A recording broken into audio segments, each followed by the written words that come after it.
आप यहाँ 2 साल से ज़्यादा समय से थे। आप जाते हैं और शरणार्थी के लिए आवेदन करते हैं। वे आपके लिए एक इंटरव्यू तय करते हैं। अब ये इंटरव्यू 3 हफ्ते बाद हो सकता है। हो सकता है कि 4 हफ्ते बाद हो, लेकिन आम तौर पर अब इसमें लगभग 1 महीना लगता है। इस इंटरव्यू में आपके फिंगरप्रिंट लिए जाते हैं, आप अपना पासपोर्ट जमा करते हैं। वे पहले उसी इंटरव्यू में ओपन वर्क परमिट दे देते थे। अब वे कहते हैं नहीं, ओपन वर्क परमिट के लिए घर जाओ, हम इसे आपको पोस्ट कर देंगे। फिर जिन्होंने उदाहरण के लिए 1 या 2 महीने पहले आवेदन किया था, उन्हें कुछ मिलता था जिसे पीएफएल पत्र उनके पास आता था, जिसमें लिखा होता था कि हम शर्तों की जाँच करना चाहते हैं, आओ और स्पष्टीकरण दो। अब वे वह स्पष्टीकरण भी नहीं देते। यानी आप जो आज शरण के लिए आवेदन करना चाहते हैं, वे सीधे तौर पर आपको एक एक्सक्लूज़न ऑन ऑर्डर दे देते हैं। कुछ ऐसा जो मैंने देखा है कि शायद कुछ माइग्रेशन कंपनियों की ओर से यह थोड़ा अनुचित लगता है, खासकर इसलिए ताकि यह व्यक्ति वापस ना जाए और अपना बाकी काम किसी और को, किसी वकील को ना सौंपना चाहे, क्योंकि जो माइग्रेशन सलाहकार हैं, कुछ चीज़ें ऐसी हैं जो हम कर सकते हैं लेकिन हमारे वकील नहीं कर सकते। कर सकते हैं उदाहरण के लिए क्या, ये एक्सक्लूज़न ऑन ऑर्डर जो उन्होंने आपको C12 के आधार पर दिया है, अगर मैं होता तो मैंने अब ब्रीफ़ तैयार कर लिए होते। $1250 की लागत के साथ हम इसे ले जाते हैं। हम इसे संघीय अदालत में ले जाते हैं और जुडिशियल रिव्यू यानी न्यायिक समीक्षा नामक प्रक्रिया के लिए आवेदन करते हैं, जिसकी मुझे उम्मीद है कि हम इसे जीत सकते हैं। यह प्रक्रिया भी आमतौर पर वेबसाइट पर होती है। हमारी वेबसाइट पर जाइए, ये वही प्रक्रिया है जो खारिज हो गई है। ईरानियों के बीच वे इसे वीज़ा के लिए रिजेक्शन रिमूवल भी कहते हैं। ये लगभग $3000 के हैं। हमारी सामान्य लागत नहीं है, लेकिन हम इसे इस कीमत पर करते हैं, $1250 में। अब इसमें 12% टैक्स भी जुड़ेगा। खैर, जुडिशियल रिव्यू आप पूछ सकते हैं। खैर, यहाँ न्यायिक समीक्षा ने अप्रवासन अधिकारी के काम की जांच की। खैर, अधिकारी ने कोई गलती नहीं की। देश के कानून ने कहा कि आपको 1 साल से ज़्यादा देने का अधिकार नहीं है और उसने नहीं दिया, इसलिए एक जज इसे वापस कर देगा। मेरी राय में यहाँ कई चीज़ें हैं जो हम कर सकते हैं। एक तो ये कि मुझे उम्मीद है कि ये उस बिंदु तक नहीं पहुँचेंगे जहाँ जज के सामने इनकी जाँच करने की ज़रूरत हो। ना पहुँचे। यानी आप्रवासन कार्यालय खुद, हमने बिना किसी लड़ाई की शुरुआत की है, उसे आकर इसे सुलझाना चाहिए कि 1 साल का समय और ऊर्जा और लागत खर्च की गई, ये C12 बिल पास हो गया। अब अगर कोई संघीय न्यायाधीश आकर इस बिल के खिलाफ फैसला सुनाता है, तो यह बहुत बुरा होगा। इसलिए उनके पास मामले को सुलझाने के लिए बहुत जल्दी प्रेरणा हो सकती है।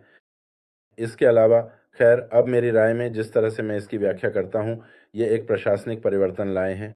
सामने लाया गया, चाहे वह 1 साल हो या 2 साल, देश की स्थितियाँ बदल जाती हैं। उदाहरण के लिए, यदि आप मिस्र से होते, मान लीजिए मिस्र की क्रांति के समय वह अरब स्प्रिंग, ये सब जो हुआ, खैर उससे पहले मिस्र में यहूदी, मुसलमान और ईसाई सब साथ मिलकर रह रहे थे। फिर एक क्रांति हुई, इख्वान उल मुस्लिमीन की सरकार सत्ता में आई, तो अब ईसाई और यहूदी पहले की तरह आराम से नहीं रह सकते।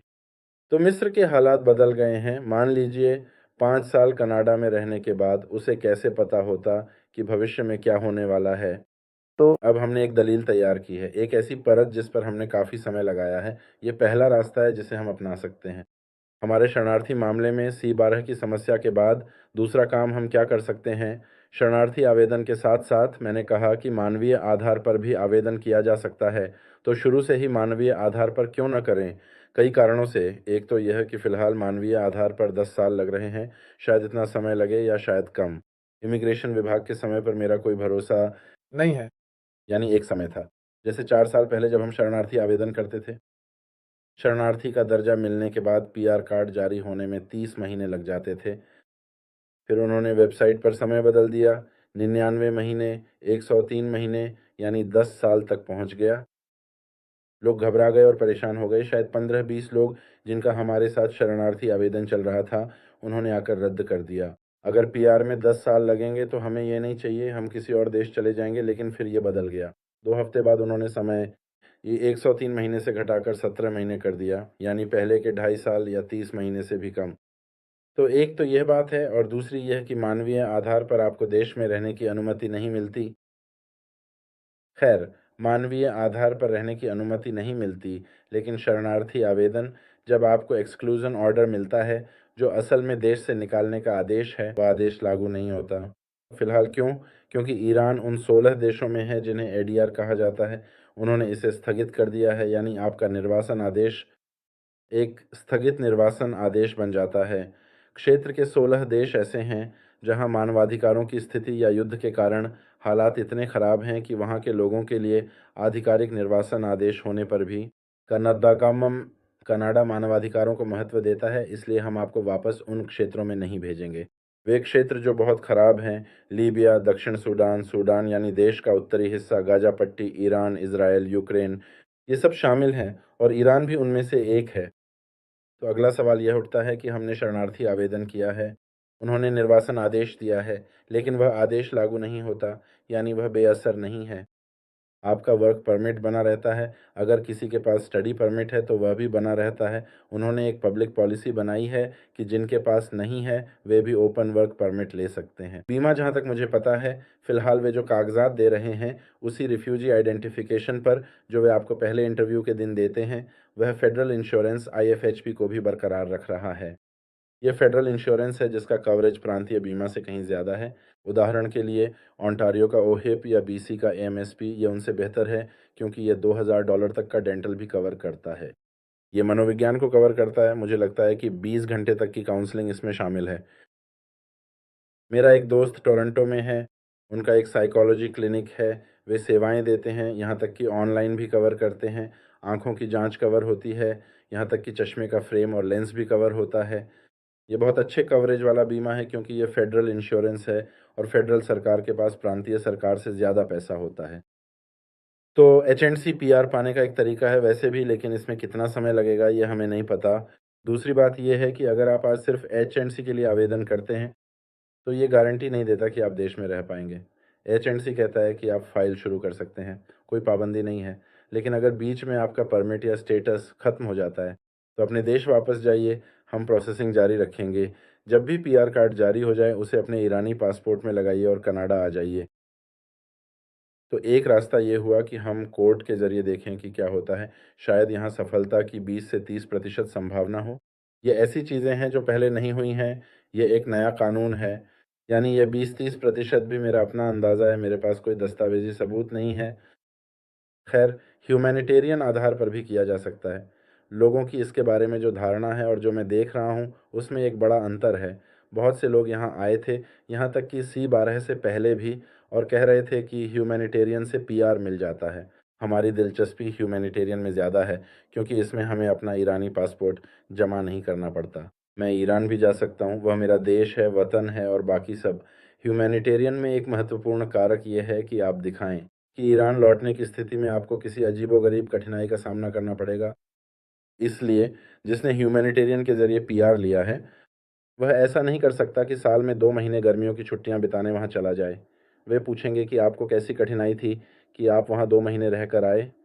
कभी ऐसा हो सकता है, खुदा न करे कि पिता की मृत्यु हो रही हो और वह 3 दिन के लिए ईरान जाना चाहे, तो यह तर्कसंगत है। वह 1 हफ्ते के लिए जाता है और वापस आ जाता है। लेकिन अगर कोई ख़ास वजह नहीं है, जैसे कि मुझे अपनी माँ की याद आ रही है और मैं 2 महीने के लिए गर्मियों में जाना चाहता हूँ, तो इसका कोई औचित्य नहीं है।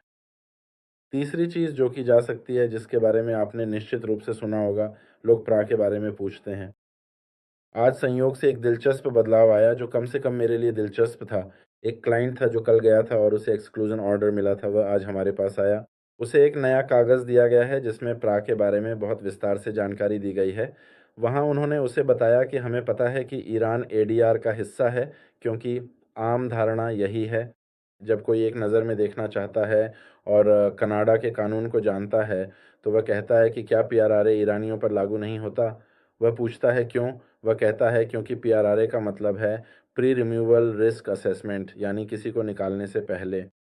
हम जोखिमों का एक बार फिर आकलन करना चाहते हैं, ताकि देख सकें कि उसकी जान को क्या खतरे हैं। खैर, ईरान के लिए ADR की वजह से कोई प्रशासनिक निष्कासन नहीं है, कोई उन्हें निकालना नहीं चाहता। जब कोई वास्तविक निष्कासन नहीं हो रहा है, तो प्री रिमूवल यानी निष्कासन पूर्व का कोई मतलब नहीं रह जाता। इसीलिए कई लोगों ने वीडियो डाले हैं कि इसका ईरानियों से कोई लेना-देना नहीं है। कल इस आदमी ने सवाल पूछा था, उसने उससे कहा था कि ये उसकी अपनी बात है, मैं सिर्फ़ उसकी बात दोहरा रहा हूँ। उसने कहा था कि ईरानियों के लिए आप उम्मीद रखें। अगले हफ्ते से शायद हम PRRA पैकेज भेजना चाहेंगे। ये वही जानकारी है जो मुझे बताई गई है। लेकिन इसमें कोई सवाल नहीं उठता और न ही कोई चिंता की बात है कि क्या PRRA ईरानियों पर लागू होता है या नहीं। निष्कासन पूर्व का मौका हर उस व्यक्ति को दिया जाना चाहिए जिसे निकाला जा रहा है, चाहे आप चीनी हों, ईरानी हों या फ्रांसीसी। सवाल यह है कि क्या वे हमें अभी देंगे या ईरान अगले 5 साल तक एडीआर में रह सकता है और वे हमें 5 साल बाद देंगे? हाँ, ठीक है। अब पीआरआरए के लिए बारी-बारी से। मैं पीआरआरए फ़ाइल करने का अनुबंध अभी नहीं कर सकता क्योंकि आपको आमंत्रित नहीं किया गया है, अभी कुछ नहीं है। मैं इन 2 चीज़ों को शुरू कर सकता हूँ, यह मेरी पसंद है। एक्सक्लूज़न ऑर्डर मिलने के पहले 15 दिनों में मुझे अदालत जाने का अधिकार है। ये सिर्फ़ 15 दिन है, 15 दिन और 1 घंटा हुआ तो देर हो गई। यह उस मामले जैसा है जो मैंने पहले बताया था। कल एक मुवक्किल हमारे दफ़्तर आया था, उसे अदालत के इस विकल्प के बारे में नहीं बताया गया था और वह 16वें दिन आया था। मैंने कहा अगर तुम कल आए होते तो मैं तुम्हें अदालत ले जा सकता था। फिर से मैं अभी इन 3 रास्तों को 3 मौकों के रूप में देखता हूँ। मैंने कहा कि तुम्हारा एक मौका तो पूरी तरह से हाथ से निकल गया, इतनी आसानी से क्योंकि उसे गलत सलाह दी गई थी। अब पीआरआरए के लिए हम खुद पीआरआरए का अनुबंध नहीं कर रहे हैं क्योंकि पीआरआरए के लिए उन्हें आपको आमंत्रित करना होगा, तभी हम इसे कर पाएँगे।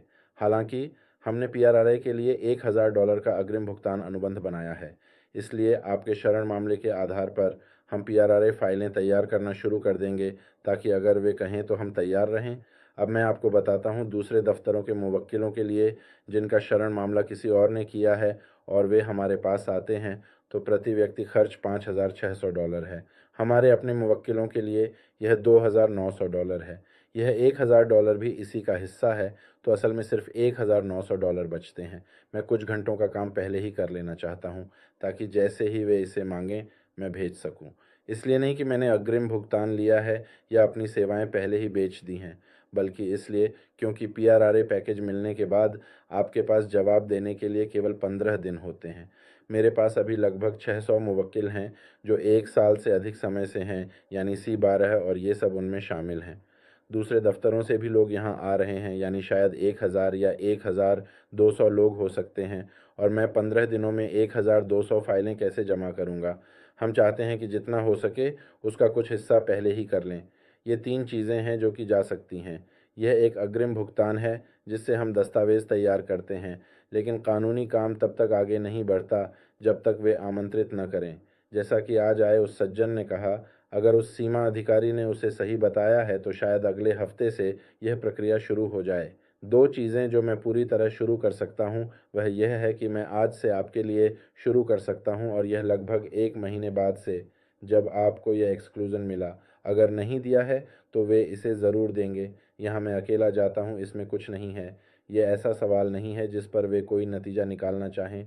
वे किसी ख़ास चीज़ के बारे में नहीं पूछते, इसलिए वकील का होना ज़रूरी नहीं है। वे जगहें जहाँ ज़रूरी है, जैसे शरण की सुनवाई, उस पुराने सिस्टम में जब कोई जज के रूप में सुनता था, वहाँ अगर मैं 1 मिनट के लिए पानी पीने कमरे से बाहर जाऊँ, तो वे सुनवाई रोक देते थे। क्योंकि व्यक्ति यह दावा कर सकता है कि मेरा वकील मौजूद नहीं था, इसलिए मुझे बचाव का अधिकार नहीं मिला। ये ऐसी जगह नहीं है जहाँ कोई फैसला ले, यह सिर्फ उँगलियों के निशान लेने के लिए है। इसका नाम इंटरव्यू है, पर वहाँ कोई ख़ास सवाल नहीं पूछते। एक और बात जो पूरी व्याख्या है, तो जो कोई 1 साल से ऊपर है उसके पास 3 रास्ते हैं, एक्सक्लूज़न ऑर्डर और 15 दिन का समय अदालत जाने के लिए, H&C शुरू करना, वह अभी से शुरू कर सकता है, फ़ाइल तैयार करना जब तक वे आमंत्रित न करें। एक चौथा काम भी है, अगर कोई पूछे कि अगर इन तीनों में से किसी से भी जवाब नहीं मिला, तो चौथा काम क्या है? एक और चीज़ है जिसे मिनिस्ट्रियल रिलीफ़ कहते हैं, सरकारी आदेश। पिछला केस जो हमने किया था वो इतना बड़ा था, वो बहुत ही विशेषज्ञ काम है, हमें इसका कई बार अनुभव हुआ है। उसे आप सीधे मिनिस्ट्रियल के पास ले जाते हैं, यानी जैसे आप इमिग्रेशन मिनिस्टर के लिए केस तैयार कर रहे हों।